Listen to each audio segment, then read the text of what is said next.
Hello, gorgeous, and welcome to the Women on Top podcast. I'm your host, Valerie Lynn, and with over 15 years of business experience, I became truly passionate about finding ways to support and hear from way more women. And what we know to be true is that women thrive when they are in their favorite position, on top in business, in relationships, in personal growth, and on top in being real and authentic to who the hell they are. So I invite you to sit back and enjoy the Women on Top podcast.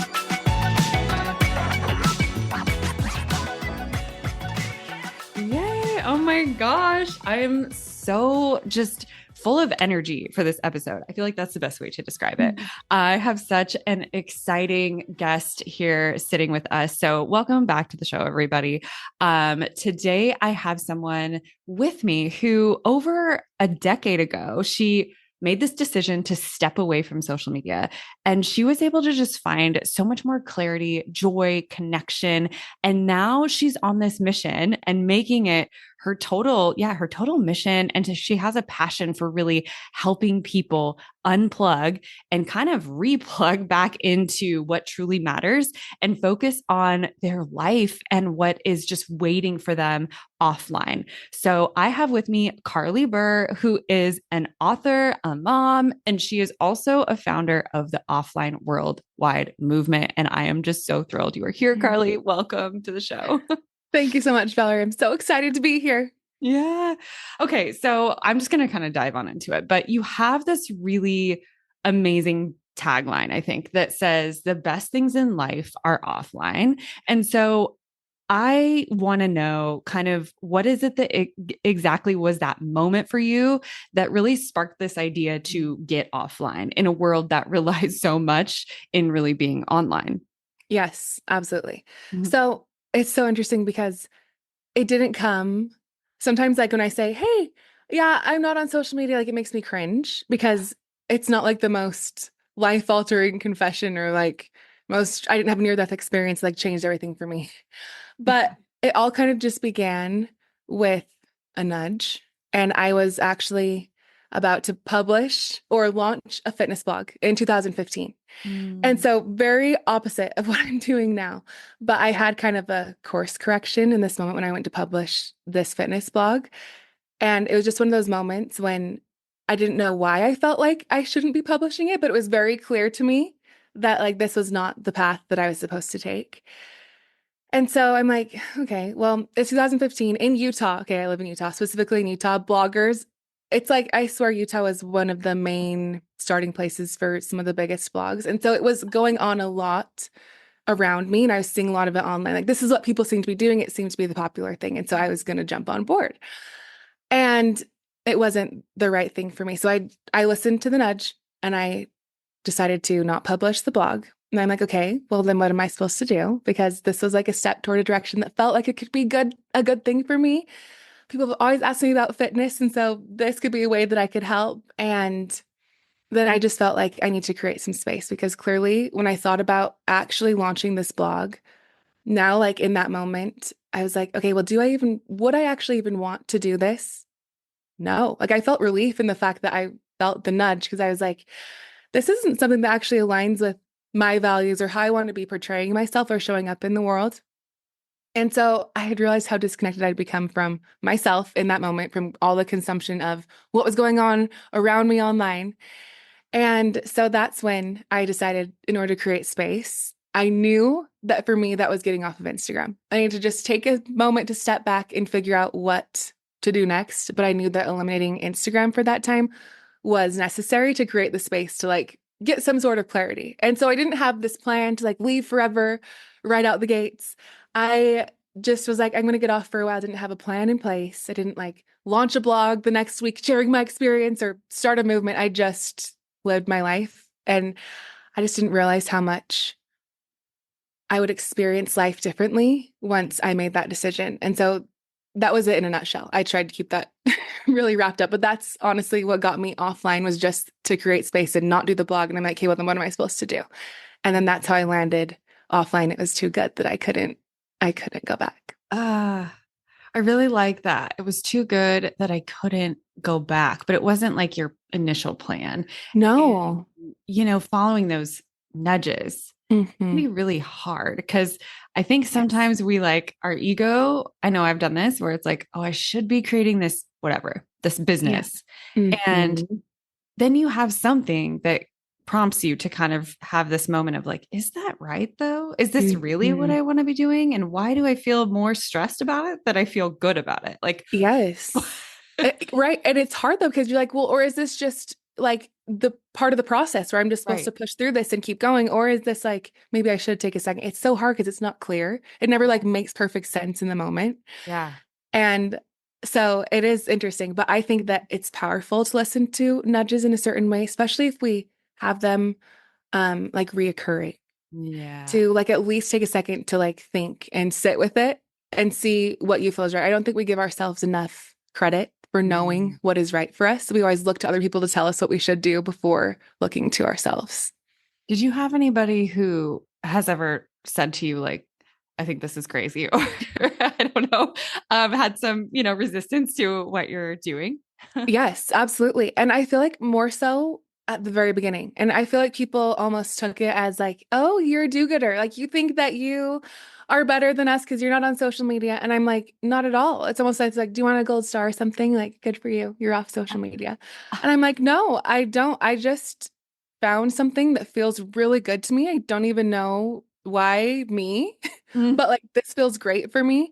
And so Yeah. I'm going to keep doing it. And I was okay with other people not understanding why, but Yeah. I always had this gut feeling, and I am a gut person if you can't tell. But I always had this feeling that like this was for a reason, and Yeah. I didn't really know why at the time, but I was like this feels good. This is actually improving my life. So I'm going to keep doing this. But I knew that at some point maybe it would be able to help someone else. I just didn't realize how big of an issue it was until I got further along into my journey. And then everything ended up making sense. And that's another story. But Mm. yes, people were confused and didn't quite understand. But it's interesting because as the years went on, and when I'd meet someone and they'd be like, what's your Instagram handle? And I would say, oh, I'm actually not on social media, and just do a quick little explanation instead of being like defensive. Because a lot of the times people would be defensive and be like, oh, well, I'm only on social media because it's my personal diary. And I'm like, I didn't ask you. I'm not like Yeah. confronting you or anything, but people would get defensive. But now the conversation sounds a lot more like, oh, and you can kind of see the gears grinding and they Yeah. go, oh, I would probably actually really benefit from that. Or on the other hand, they go, oh, I wish I could do that. But, and then they Mm. usually have a reason why they can't because they don't believe that it'd be possible for them. Right. So it's interesting to see how the conversation and the jargon has changed over the years. People are becoming more open-minded because they're experiencing a lot of this overwhelm and overstimulation and Yeah. disconnection that everyone is feeling, but no one's quite Mhm. sure what to do about it. So, Yeah. and yes, people were resistant at first, but it's definitely changed. It kind of reminds me. So I actually have been on this like sober, curious journey since the Yes. summer. And so it kind of reminds me of that because sometimes people are a little like, you don't drink, and Yeah. there's some sort of judgment, but I've kind of learned that that's like, oh yeah, I used to actually be that person who would also judge people who didn't drink. Hmm. And it's like, well, okay, that was just my own trigger. Yes. um, that is likely what's going on for other people too. Yeah. And I always think like, gosh, if somebody really thinks you're a do-gooder, like, is that the worst criticism I could receive? I'm Right. trying to I'm like, do I'm good. okay with that. Yes. Like, Yes. you're such a Pollyanna. Okay, well, like there's worse things you could call me. so, Exactly. I'll um, take that as a compliment. yeah. So I actually really just love the journey of like discovering something that serves yourself Mhm. in your life in a really enriching way. And then just being like, gosh, how can this help other people? Because I know it could. And it's not done in like this egotistical way of like, I'm gonna be the best because I'm not, on social media. Right. It's just like, gosh, this could be so in service of people. And it is similar to me in an addiction way. So Yeah. what's your opinion about that? Do you think it's addicting? Absolutely. 110,000%. It's interesting that you brought up like your sober curious journey since the summer, because over the summer, I have, I had a listener who listens to the podcast. She reached out and she was like, hey, I actually have been sober since last October. And she's like, I'm noticing a lot of crossovers between like spending less time on social media and like my alcohol addiction. She's like, I returned to alcohol like when I thought I needed to have fun or if I wanted to have fun. Just so many crossovers. I brought her on my show and I was like, please, can you talk about this so that people can see that it is an Yeah. addiction? Because a lot of times we don't want to acknowledge that because it feels like very confronting. We don't want to be Mhm. like, oh, I'm an addict to social media. Like nobody wants to just walk around saying that when in reality, We all most of us are. are. Yeah. And it's nothing to be ashamed of, but it's something to like understand because if Mhm. you understand that if for you it's an addiction, then you'll treat it differently. You'll take it more seriously than if you don't think that you have an addiction. And so it's not a bad thing. It's something that most of us have if we're on social media because that's how it's designed. It's like a slot machine, addicting. They know exactly what they're doing. They've got everyone under the sun hooked. And so I really just encourage like awareness and really be honest. Like look up the definition of addiction and most people's behavior with social media lines up perfectly with what an addict does for something they Yeah. know is not good for them. They still do it anyway because Yeah. addiction. Yeah.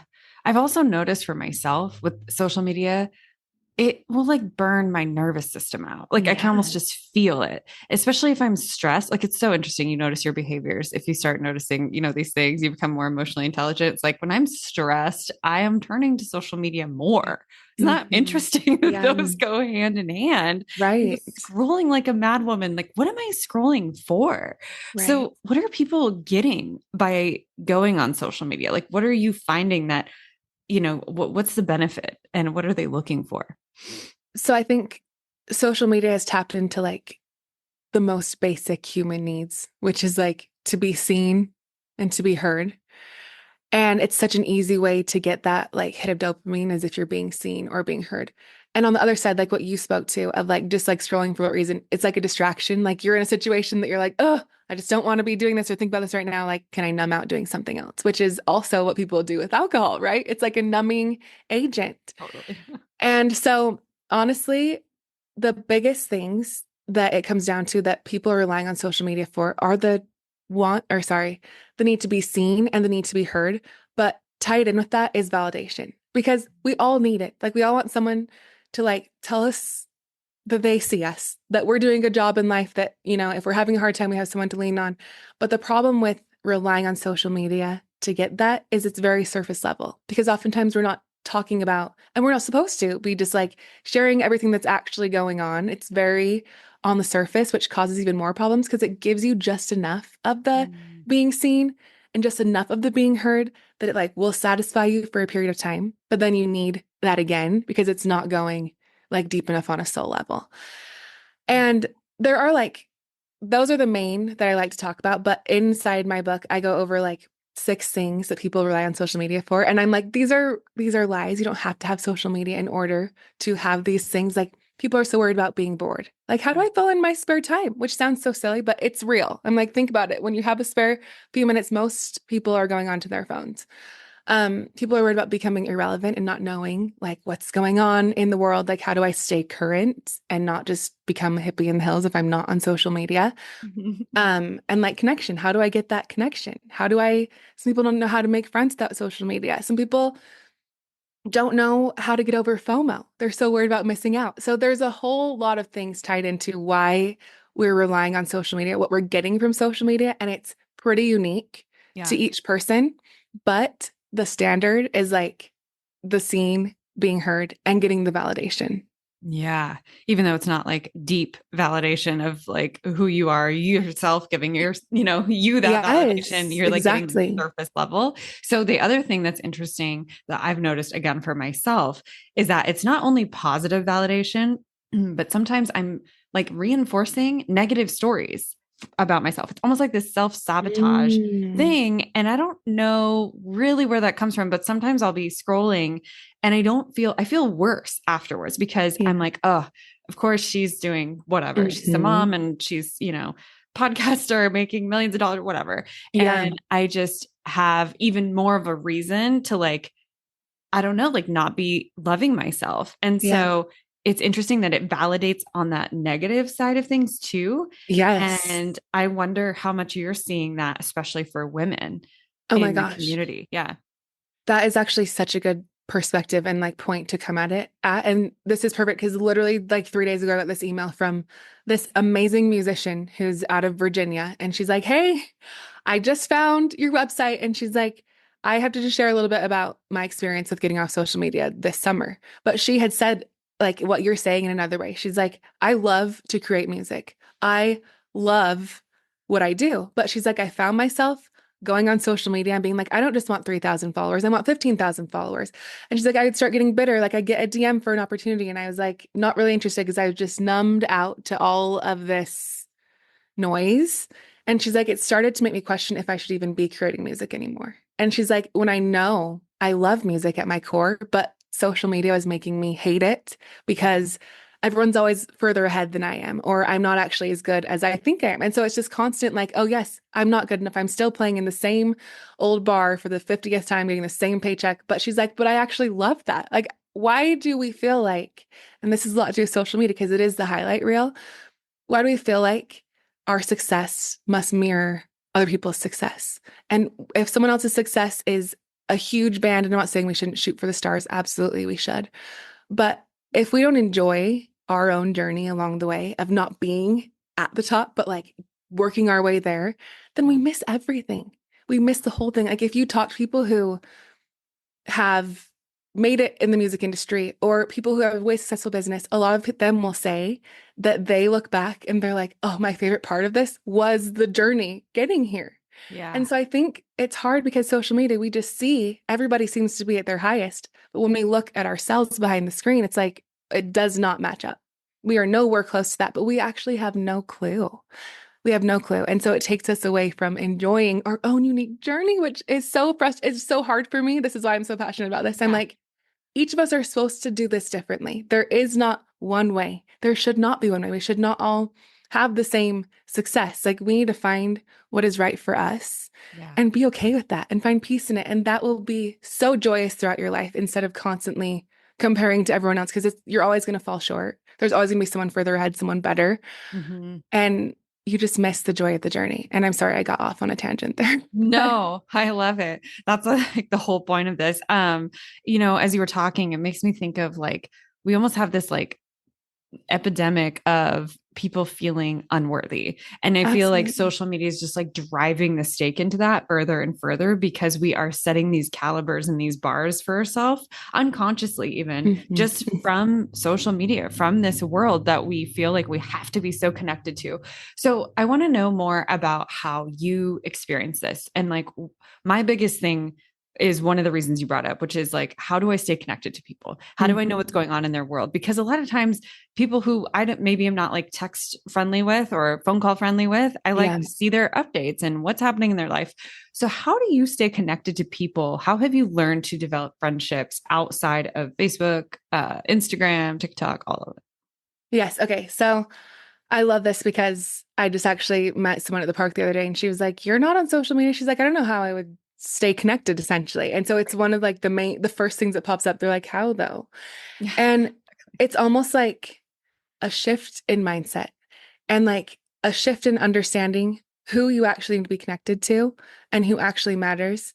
And then who you're just wasting energy and time on. I'm not saying you drop everybody, but it also helps you hone in on like who actually is my friend, which relationships are reciprocated and not just one way. Like I'm curious about you, but you could care less about me because a lot of the times that is what's going on. And so I know so many people personally in my life who are stuck in this, where you feel like you have these friends and you feel like you know these people because you see parts of their life online, but in reality, you would never pick up your phone and call this person. You would not like text them on their birthday. Like, so this actually is not really a connection that you probably need to hold on to. And so I get like wanting to know what went on in someone's life from like previously, but after a period of time of just like choosing to be intentional with who you spend your time with, who you spend your time on, who you're going to put energy into, it makes for so much more rewarding connections in your real life where you need like a handful of people instead of a sea of people. Because honestly, I'm so fulfilled with my relationships and I have a handful of people in my life that I stay on top of. And I'm okay with that. I don't have to know. Like I just ran into someone the other day at the coffee shop who I went to high school with and he was like, what's the life update? Because he's like, I literally have no clue. And I'm like, yes. And I'm like, you don't need to know. Like, there's a reason that I'm not connected anymore. I'm like, you don't need to know. And I do not need to hear you for an hour, like brag about your life. But it's just redefining what connection means for you. And it could be different for everyone, just because, like, for me, I needed a close group of people. Some women particularly thrive with larger groups. And Mm. so if that's you, you're going to have to do something probably a bit uncomfortable for you and put yourself out there more, or let people in your life know that, hey, I want to connect in this way. I'm going to be spending less time here. I'm trying to like go deeper with my relationships. So I'm going to start showing up like this. And it's a scary, vulnerable thing to do. But most of the time, everyone feels the same way. It Mm. just takes the one person to like say it.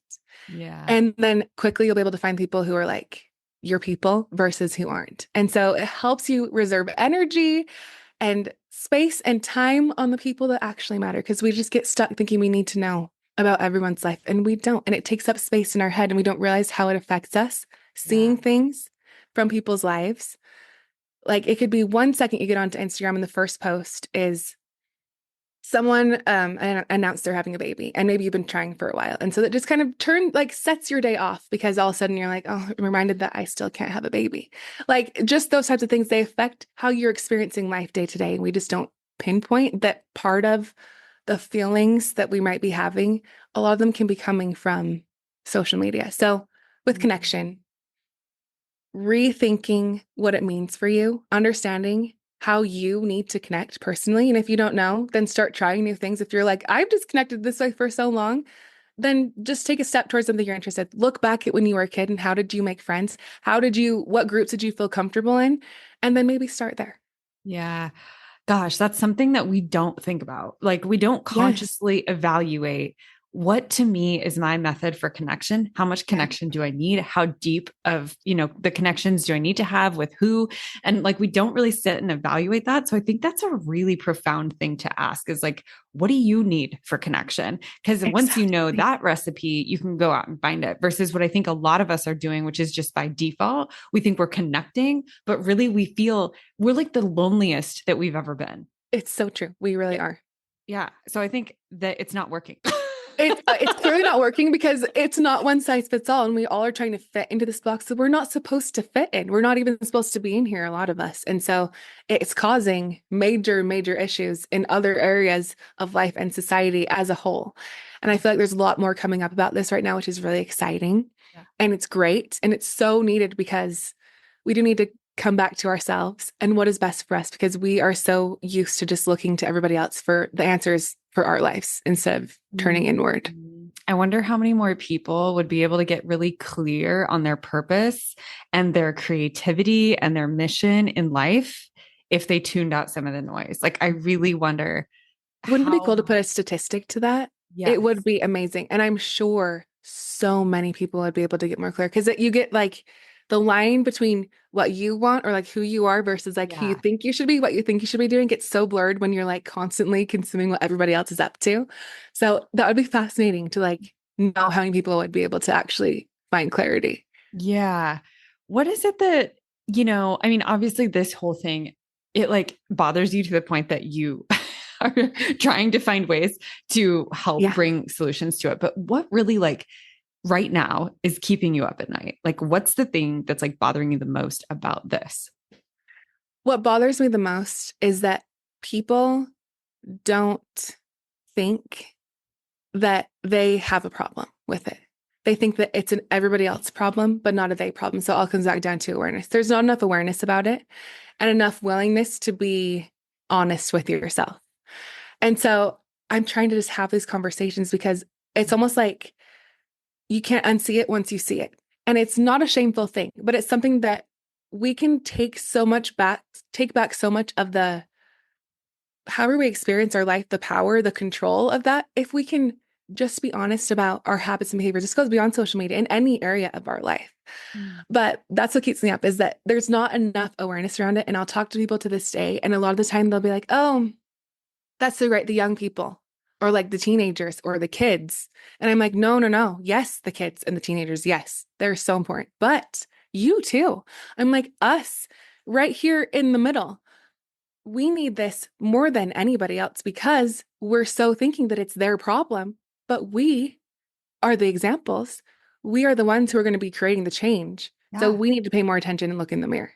And we are the leaders. Like, honestly, Yes, like we're the ones who are leading them. So we always exactly. blame this, like in corporate, right? We corporations, we're always like, oh, it's the leaders at the top that are going to be affecting the rest. I feel like it's no different. Like we have Yes, to start setting the example that we want to see in the future generations, right? exactly. Yeah. Exactly. It's like we are so afraid to look in the mirror and face how it is for us, but we're so quick to blame it on everybody else and think that we don't have the problem. So I'm like, if there's going to be any sort of change created, the awareness has to be there. And we have Right. to stop thinking that it's just the younger people. Yeah. It is us, absolutely too. And we are the ones who are ultimately needing to make the change for them. So I am curious, what do you tell people who are like, okay, I'm willing to accept the fact that I'm part of the problem. But I'm not ready to go full stage Carly Burr and like commit Yeah. commit to, being totally offline. Like where do I begin just to start to kind of bridge this gap a little bit? Yes. Okay. I love this question because I'm also very intentional about sharing that I'm never out here trying to like get everyone to follow my journey. I'm wanting people to find their own, not anybody else's, but their own. And so with social media, if you like are thinking, okay, I'm part of this problem, I want to take a step back, the best place to start is understanding its role in your life. So understanding what you turn to social media for, what role it's fulfilling in your life, and then work backwards from there. I always say, please just try to plan out how or write out how you can fulfill the wants and needs that social media is fulfilling for you off of social media. Doesn't mean you have to leave social media, but try to put social media in a place that you're not reliant on it. Because if you're not relying on it, you won't use it as much. It's not a need for you anymore. It's just a maybe nice to have, and you don't go to it to get the validation or to have the unhealthy relationship. You're just going to it for an intentional reason. If you can do that, then that would be great. Find out what works for you. And oftentimes it's good to do a detox and take like a month off. So maybe that's excessive for some people. A week, start wherever you feel like you can handle and really dive into when you're feeling the pull to go there and like paying attention to this.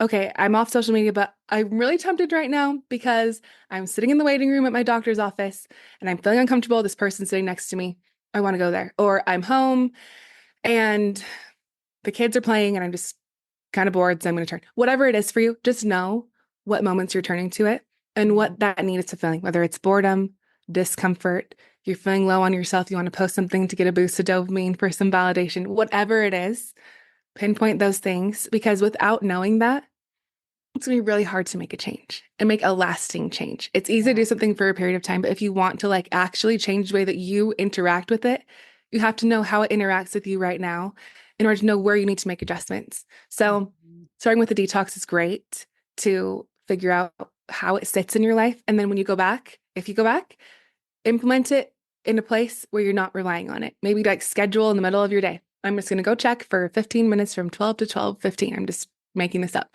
But then it's an intentional reason to go there. You're not just turning to it out of a habit. Yeah.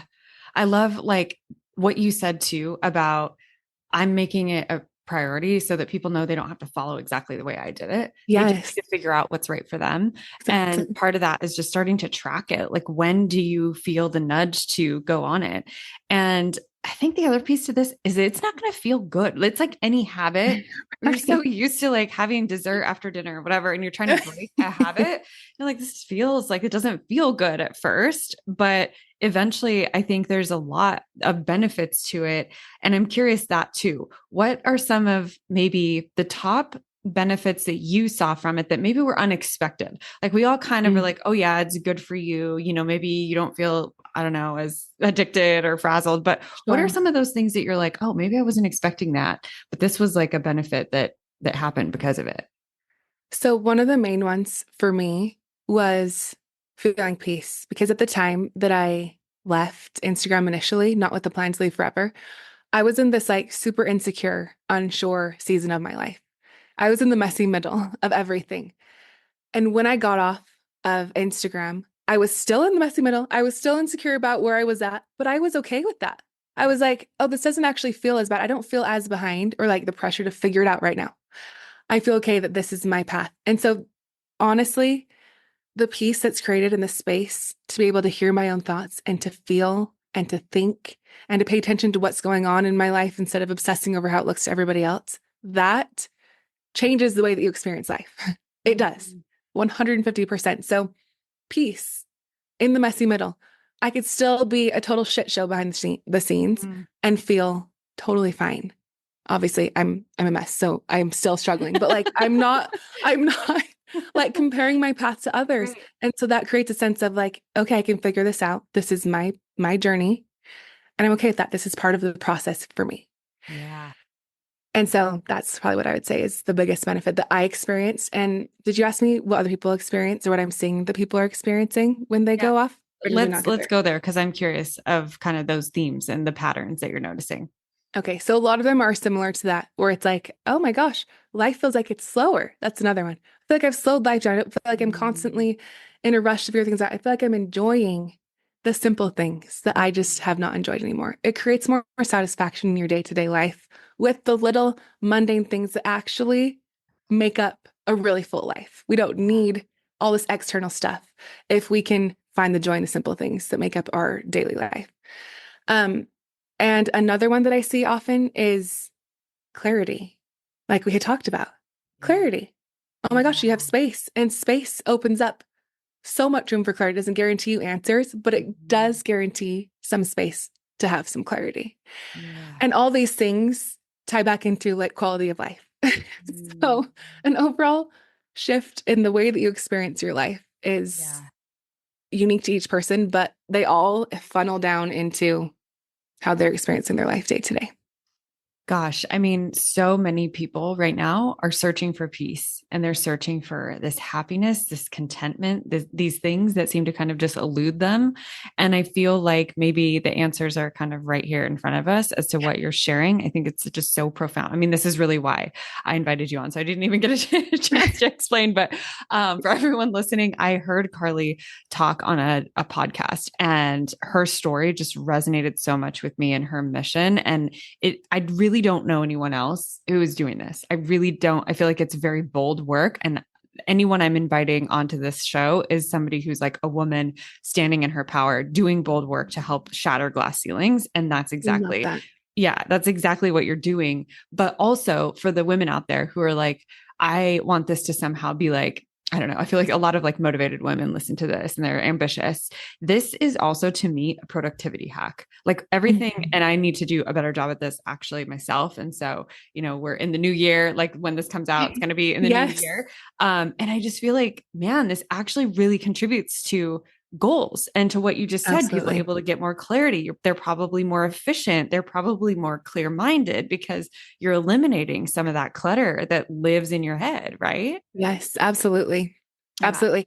And like with productivity, I have a smartphone still, and I'm seriously considering swapping it this next year. We'll see what happens. Really? But yes.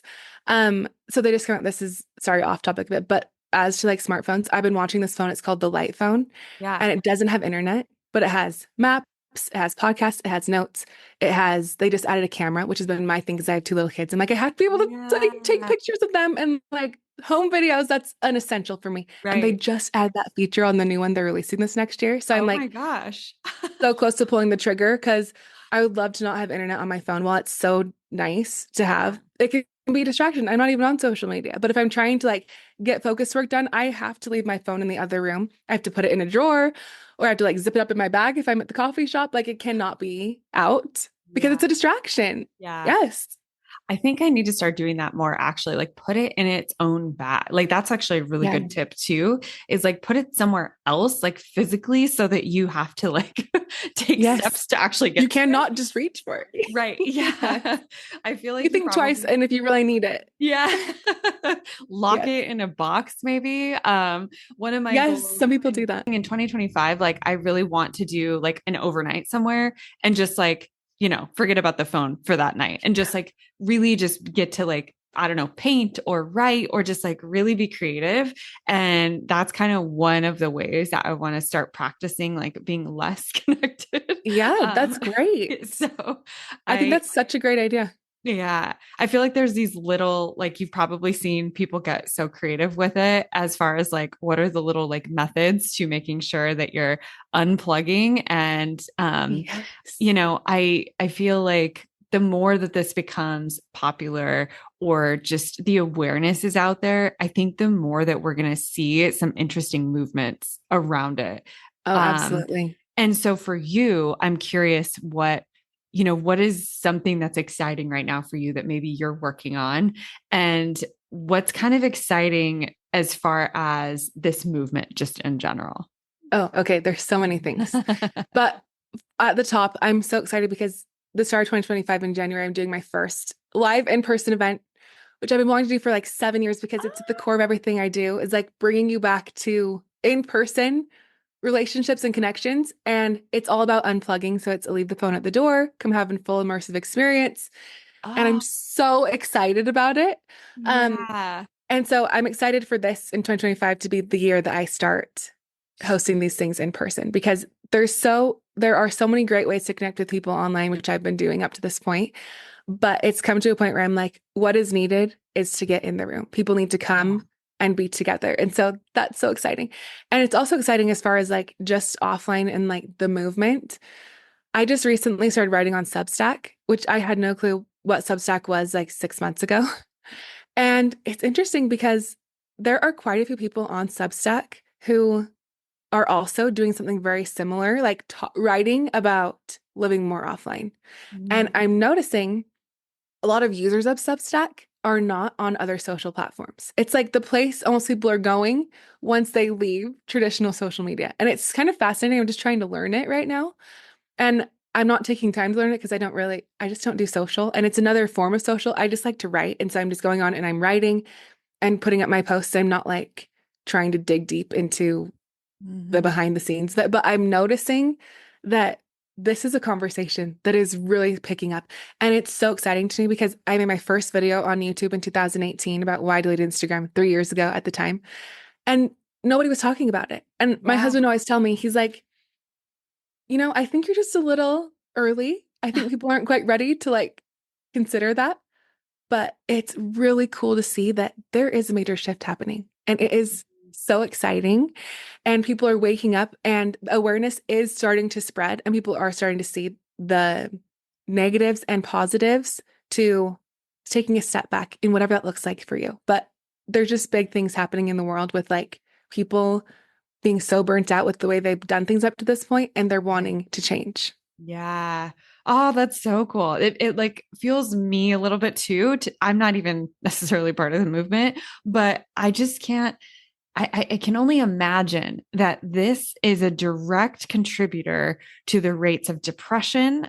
anxiety, mental illness. Like, I'm sure there's statistics on it that I don't even know. And there's probably stuff we still don't know, but it's great that there are outlets and that people are starting to realize the value because I feel like it's kind of been one of those things that we're just like, oh, well, yeah, the kids are addicted to it and we just don't know how to solve Mhm. this problem, but it's like part of life.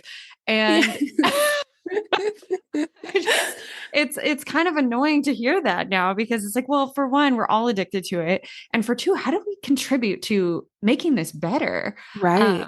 And I know you also have a book. I think that's been out since the fall. Is that right? Yes, it just launched in October. So Okay. just a couple months old. And yes, I'm so excited about the book. It's called The Social Media Shift.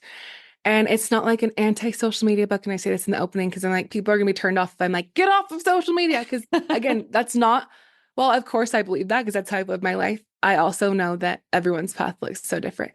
So it's more of like the understanding.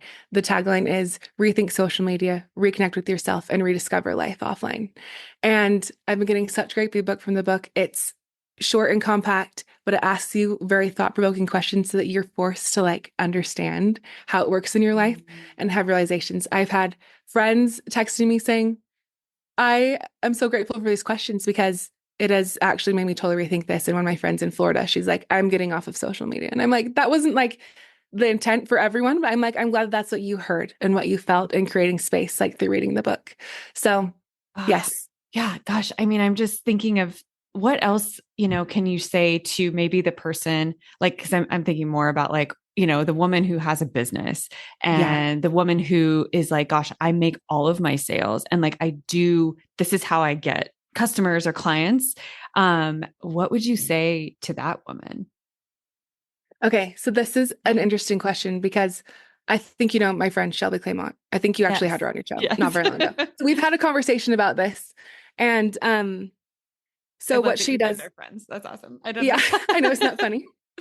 Yeah. We had a conversation about this because she's like, what she does, she's like, just hire it out if you can, and you can not be directly involved. She's like, you can hire people to do that work for you, which a lot of people actually do so they don't have to touch it. Some people look like that they are the people running their brand when they actually aren't. So that's always an option if it's obviously going to cost money. And so Mhm. that's not always most people's first thing is to go hire someone to run their social media.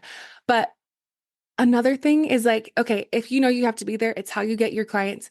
Let's just find out an approach that feels healthier for you. Mhm. Maybe I know Shelby does this at times where she'll schedule her stuff so it looks like she's showing up all the time when she actually isn't. And she's able to take steps back. There are different approaches that you can find that work for you. So don't fall into just doing what everybody tells you should be doing. Try to find out how to make it work for you. And if you can't, maybe consider having someone help you with it. Or maybe consider figuring out how else to get clients in other ways if you really don't want to be there. I know a lot of people who really just don't want to be there. And so they're looking into other avenues. And so it's like, think back to before social media was here and Mhm. start experimenting. Like the only limits you have are the ones you set on yourself. So like stay open-minded, and I have no doubt that you can figure it out. Yeah, those are so good. So Yes. I really love that these types of conversations can happen. And thank you Yeah. for having such like an open-minded approach to this, where you're not like, gosh, everyone needs to fit in this box. You're really making it like this isn't one size fits all in the sense that you get to create your own adventure. Yeah. So thank you for supporting people where they're at. I really like I love your approach to this. I feel like we could just talk for hours and hours. I I think keep we thinking could. of more questions for you, Carly. Like, okay, so we're gonna wrap up, and then I'm like, no, but I got another question. I love it. It's great. Thank you so much for having me. This has been so much fun. And thanks for allowing me to come and share the work that I'm trying to Yeah. put out into the world. Yes. Well, you're definitely like, you're making an impact. And so I just want to say that to you. I feel like you already can, you're very like self aware and self driven, but I hope you understand that this is like deep work and that you are also making a deep and a profound impact on the people that are able to, consume your content, find you, and understand that this is the change and the shift that needs to happen. So thank you Well, for thanks doing for saying everything. that. That was Yeah. really kind. Thank you so much. That means a lot. Absolutely. Okay, so I always have this tradition on the show that I ask the person that I'm interviewing to leave like a quote or just a reflection or something for the next guest, not knowing who it is. So I'd like to share what my last guest shared and then give you the opportunity to Oh, do I the love same. that. Yeah. Okay, great.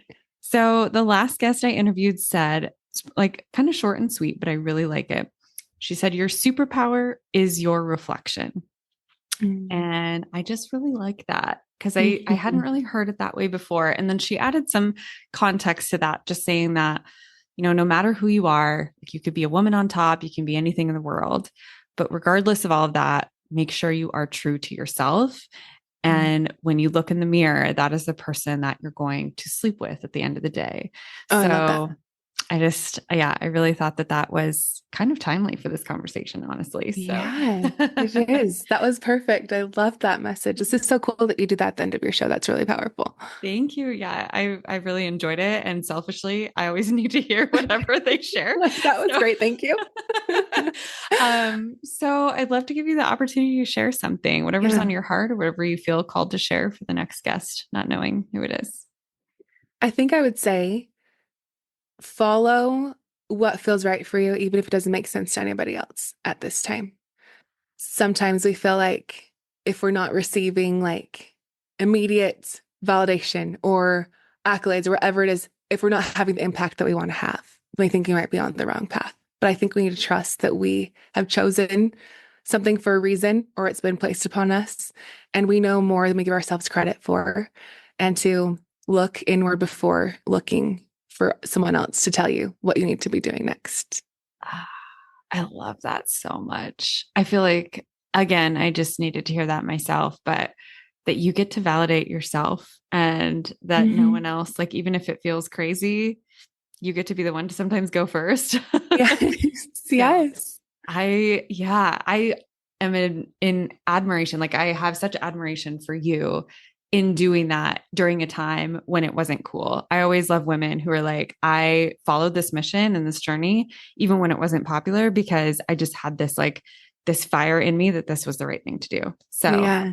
I really love that you've done that. And again, just want to say thank you for being here. I know that our time is our most precious resource on this planet. So it's not taken lightly that you chose to share that with me today, this weekend. Thank you. I really appreciate you being a voice for women now and a voice for women of the future. So thank you for being on the show today, Carly. Thanks for having me. This has been so great, Valerie. Thank you for tuning into the show today. And before you go, I just have one quick favor to ask of you. There is a really simple way that you can help support me and help support this show, and that is to hit that follow button on whatever app you're listening to the show on. I'm trying really hard to level up the content and deliver unique value and amazing guests, and just hitting that follow button is the magic that will help continue to empower that. And remember that the world deserves to hear your voice and your stories, and you deserve a place at the top.